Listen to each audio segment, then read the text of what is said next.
Hey hi, எல்லோரும் நல்லா இருக்கீங்க நம்புகிறேன். இன்றைக்கி நம்ம வந்து சிம்பிளான ஒரு டின்னர் ரெசிபி தான் பார்க்க போகிறோம். கேப்சிகம் அண்ட் சிக்கன் வச்சு பண்ணக்கூடிய normal chicken gravy type of recipe தான்.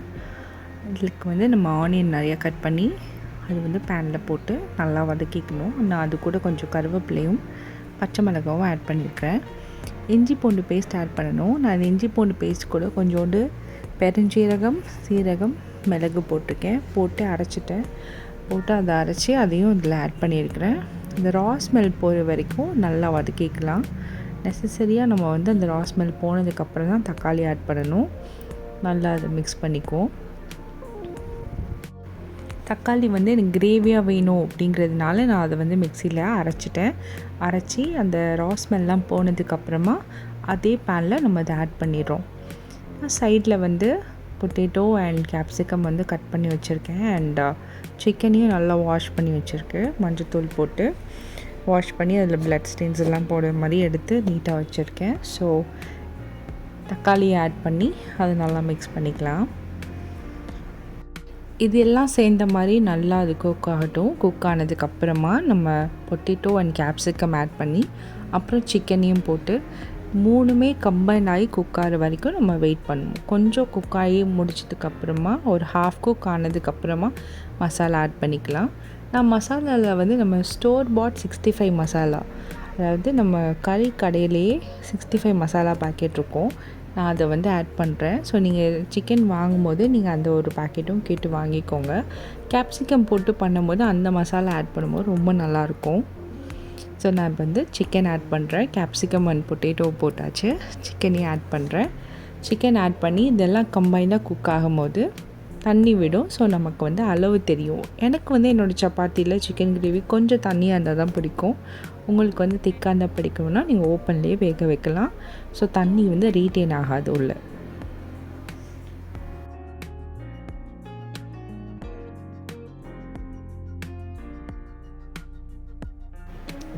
சிக்கன், கேப்சிகம் அண்ட் பொட்டேட்டோ இது கொஞ்சம் நேரம் 10 மினிட்ஸ் குக் ஆகட்டும்.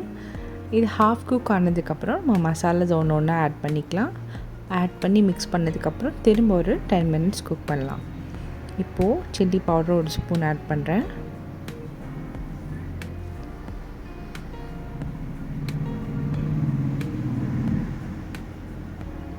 தனியா powder, coriander powder,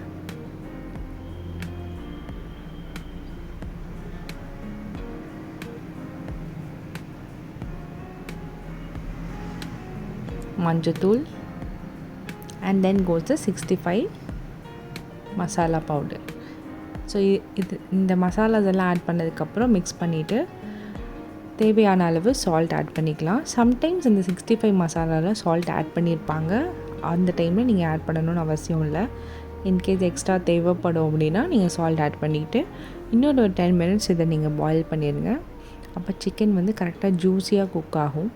over cook பண்ணால் அது ரொம்ப சவைக்கிற மாதிரி இருக்கும். இது வந்து கரெக்டாக சாஃப்டாக குக் ஆகும். ஸோ நல்லா மிக்ஸ் பண்ணிவிட்டு இன்னொரு ஒரு 10 மினிட்ஸ் அதை பாயில் பண்ண விடலாம். தேவையான அளவு சால்ட் ஆட் பண்ணிக்கோங்க. இன்கேஸ் 65 மசாலா இல்லை அப்படின்னா நீங்கள் கரம் மசாலா, கொஞ்சோண்டு மேத்தி லீவ்ஸ், அதுக்கப்புறம் ஒரு ஹாஃப் ஸ்பூன் தயிர் ஆட் பண்ணிங்கன்னா கொஞ்சம் இந்த 65 மசாலாக்குரிய அந்த டேஸ்ட் இருக்கும். அப்புறம் கலந்த மிளகாத்தூள் ஏதாவது இருந்தாலும் அதுவும் ஒரு ஸ்பூன் ஆட் பண்ணிக்கோங்க. அப்போ இந்த 65 மசாலாக்குரிய டேஸ்ட்டு நீங்கள் கொண்டு வர முடியும். எல்லாம் மிக்ஸ் பண்ணி இன்னொரு 10 மினிட்ஸ் நல்லா பாயில் ஆகிடட்டும். ஆனதுக்கப்புறம் சிக்கன் கிரேவி இஸ் ரெடி.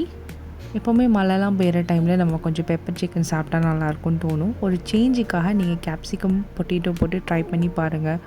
ரொம்ப டேஸ்டியாக இருக்கும். அதுக்கு அந்த மசாலாலாம் ஆட் பண்ணி எல்லாம் சேர்ந்து குக்காகி வரும்போது that look very delicious and tasty. கண்டிப்பாக நீங்கள் அதை ட்ரை பண்ணி பாருங்கள். Now the gravy is ready to be served. Let your cooking time be your happy time. Try பண்ணி பார்த்துட்டு கமெண்ட் பண்ணுங்கள், ஷேர் பண்ணுங்கள், சப்ஸ்கிரைப் பண்ணுங்கள். Thank you for watching.